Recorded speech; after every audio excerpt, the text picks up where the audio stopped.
Buenos días, mi nombre es Denis Elkin Quintero, estudiante del segundo semestre de Derecho de la Universidad Simón Bolívar. Vamos a hacer un análisis del problema jurídico referente al caso de Armin Weiss, el cañón de Rotenburgo en Alemania, con referencia a las leyes colombianas. Actualmente el canibalismo en Colombia no está tipificado en la ley penal, es decir, que en sí misma y por sí sola esta conducta antinatural de llegar a presentarse como ya ha sucedido no podría ser objeto de juzgamiento por parte del operador jurídico, o sea el juez, ya que ni siquiera se encuentra contemplada en el Código de las Penas como una circunstancia de agravación punitiva. La pregunta que nos hacemos: ¿debería el canibalismo ser considerado como un tipo penal autónomo, teniendo en cuenta que esta conducta canibalismo se diferencia de la antropofagia, en que esta última se efectúa bajo la presión y necesidad de sobrevivir en medio de circunstancias óptimas, mientras que aquella implica una desviación de la conducta humana al realizarse por simple intriga de saborear carne humana? Debe analizar los pronunciamientos de las altas cortes respecto al canibalismo, y a partir de allí se examinará la necesidad de creación de un nuevo tipo penal que regule una conducta humana que hoy por hoy continúa siendo atípica, a pesar de que no es un secreto para la sociedad que barbaries de esta clase se siguen cometiendo. Tipificar esta conducta implica asumir la connotación moral social universal, reconociendo al hombre desde la perspectiva aristotélica como un ser único y completo a quien a la vez confía y necesita de sus semejantes. En los análisis presentados anteriormente se observa que son de varias ramas: algunos son antropológicos, otros psicológicos, otros políticos. No podíamos descartar algunas o tacharlas de incorrecta, porque creo que no sería la forma apropiada. Los sujetos del derecho, en este caso tenemos a Armin Weiss y a Bernard Jürgen. Las normas y principios o valores o reglas enfrentados son: primero, el artículo primero de la dignidad humana, o sea, protección del Estado, ¿sí? Y la segunda, el artículo 13, dignidad humana, el derecho a la igualdad; el artículo 42, dignidad humana, derecho a la familia, en el caso de Bernard Meiwis; y el artículo 51, dignidad humana, vivir dignamente. En el caso de Jürgen está el libre desarrollo de la personalidad, pues ya que él es autónomo de decidir sobre su cuerpo; y la dignidad humana o el trato degradante al que fue sometido al ser cercenado su pena. El contexto. A ver, independientemente de si hubo acción penal imputable o no, homicidio, descuartizamiento, se debe estudiar en este caso las conductas implícitas en cada uno de los actores de este caso. Si se analiza el comportamiento tranquilo en los hechos de Bernard Jürgen, se puede concluir que goza de una actitud sadomasoquista al experimentar excitación y satisfacción sexual mediante el sufrimiento físico, pues este manifestó que nunca había sido tan feliz en su vida, lo que posiblemente exonera a Meiwis de una conducta con tipicidad y crea una conducta penal atípica. Se puede establecer que Bernard Jürgen frecuentaba prostitutos, ya que uno de ellos, Jimmy, atestiguó que Brandes le dijo que colocara la navaja sobre su pene, y que cuando lo hizo, Jürgen sintió tanto placer que llegó al punto de la casi eyaculación, y luego le suplicó que le cumpliera su fantasía y le cortara el pene, que deseaba morir feliz. Además, Brandes, para coaccionar psíquicamente a Jimmy, le ofreció un vehículo y una propiedad para que cumpliera su fantasía sexual de cortarle el pene. Posturas filosóficas evidenciadas en el caso. A ver, el naturalismo, ¿dónde y cómo lo evidencio? En el momento en que Bernard Jürgen manifestó que nunca había sido tan feliz como lo estaba haciendo una vez le cortaron el pene, ya que él sentía plenitud y satisfacción. Para él era un derecho natural a la felicidad, aunque se viera como un dolor físico, y ninguna ley del planeta le podía controvertir ese derecho a la felicidad. El dispositivismo jurídico, ¿dónde lo evidencio? En el caso alemán, al condenarlo a cadena perpetua, hubo violación al artículo 11 de los derechos humanos, pues no se le podía imponer pena más grave que la aplicable en el momento de la comisión del delito, o sea, la que fue de 8 años. Al compararlo con la normatividad colombiana, no existe una ley dictada por el soberano que dé una expresión positiva para este caso. Y el realismo jurídico ¿Dónde y cómo lo evidencio? Al carecer de tipicidad en Colombia, el canibalismo simplemente goza de desinterés legislativo por parte de los gobiernos de turno, por lo cual, atendiendo a la demanda de regulación penal de la conducta humana, se han planteado dos posiciones que buscan suprimir del todo el vacío normativo que existe al respecto. Por una parte, se plantea la creación de un nuevo tipo penal que sea autónomo, es decir, que aunque esté relacionado con el homicidio, posea una regulación diferente e independiente.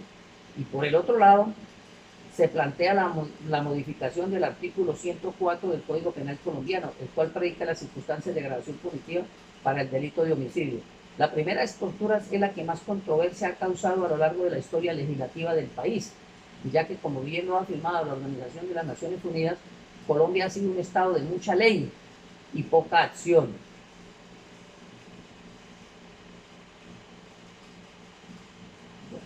Criterios de valoración del derecho evidenciado. Primero, la validez.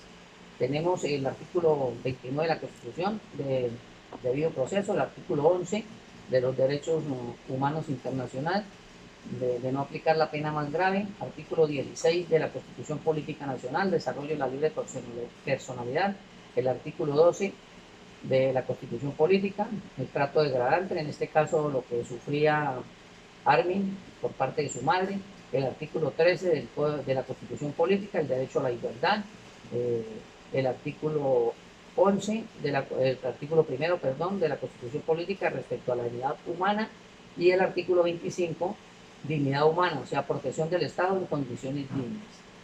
La eficacia. Al ser creadas todas estas normas irrealistas, los ciudadanos deben saber que son independientes que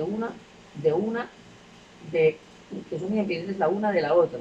Si hubiera una consecuencia jurídica en esta, el juez sería el encargado de aplicar la respectiva sanción. Justicia. A pesar que las normas impuestas no cumplieron los valores jurídicos, ya que se desconocieron todo lo referente a la dignidad humana de los implicados, el fin de esta controversia es que los legisladores tomen las medidas necesarias para formar la ley antes del hecho y no legislar en caliente. Legitimidad. Todas estas leyes han sido constituidas han sido plasmadas en la Constitución Política, en el Derecho Internacional Humanitario, Constitución Política y Bloque de Constitucionalidad.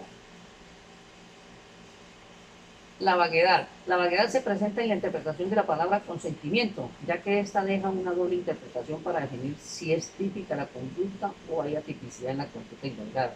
La solución argumenta que la conducta no es el de imputarle, ya que en ningún momento lo asesinó, simplemente le cumplió un deseo que Jürgen quería concretar y que al realizarlo manifestó felicidad y satisfacción plena y personal. Acto de habla locutivo. Al Melvis publicar su aviso por internet y dejar sus especificaciones de lo que quería, dejó claro la intención de comerse a quien aceptara, y Brandes, al viajar y reunirse con Armin, dejó claro su intención de consentir ser devorado.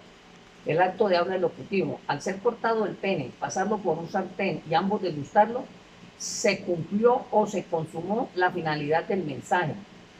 Acto de habla perlocutivo. Uno de ellos muere felizmente, el otro sigue su vida normal buscando más candidatos a ser devorado. Dignidad humana. Vivir como quiera. Jürgen era autónomo de decidir si quería asistir a esa cita de canibalismo y asistió a sabiendas que iba a ser comido, y Armin, al morir su madre, empezó una vida como él quería, disfrutara para cumplir su fantasía de comer carne humana. Vivir bien. Berman tenía una posición económica basada en riquezas, las cuales le daban una forma de vida estable. Además, era preparado profesionalmente en la carrera de ingeniero. Asimismo, Armin Meiwis gozaba de un trabajo estable como ingeniero informático y poseía una mansión antigua de 45 habitaciones, lo que da a entender que vivía holgadamente. Vivir sin humillaciones. En el caso de Meiwis, con la muerte de su madre, se sintió liberado de presión y controles a los cuales era sometido por su madre, que era controladora. Al quedar solo en esta gran mansión, se asentó su deseo caníbal de comerse a alguien, y fue cuando empezó a enviar los mensajes. En el caso de Bernard Jürgen, al tener que ofrecer dinero y dádivas al prostituto, le generaban humillaciones a su dignidad humana, pero al ver el aviso de internet colocado por Armin, aceptó sin vacilaciones, ya que cumpliría su deseo. Modo sistemático. Lo condenaron basado en la norma que atañe el bien jurídico tutelado como es el derecho a la vida, y la premisa mayor del homicidio no es una forma aislada y debe tenerse en cuenta en este caso preciso lo implícito de la conducta que conllevó a Memphis a cometerla, desconociendo el consentimiento de Bram Jürgen y su libre desarrollo de la personalidad. Método histórico. El juez, teniendo como referencia los hechos, hace una axiología de los valores vulnerados basada en una conducta inexistente para el Código Penal alemán, sin mirar que la realidad jurídica no tipificaba en ningún código penal ni de procedimiento penal esta conducta, lo cual hace atípica cualquier valoración, en este caso en mención, y más aún siendo un hecho consensuado y teniendo referencia de que Brandes ya había solicitado ese cercenamiento del pene a un prostituto llamado Jimmy. En referencia a Colombia, se ha presentado casos de canibalismo aislados, por no decir ninguno, ocasionados por los grupos de autodefensas, a lo cual la justicia colombiana no ha legislado. Método teológico finalista. No se le dio la interpretación de los hechos un método finalista que buscara esclarecer los hechos de acuerdo con las conductas de los dos implicados, ni mucho menos estudiaron las causas finales, es decir, los fines que ellos buscaban, los cuales eran satisfacer lo que para ellos generaba placer y felicidad, lo cual es un elemento de la dignidad humana. Método gramatical. Aquí relacionaron el sentido de la ley como tal, o sea, hicieron una interpretación del método exegético y descuidaron el estudio de la axiología, como son los valores implicados en el caso, sin tener como fundamento la dignidad humana. Muchas gracias.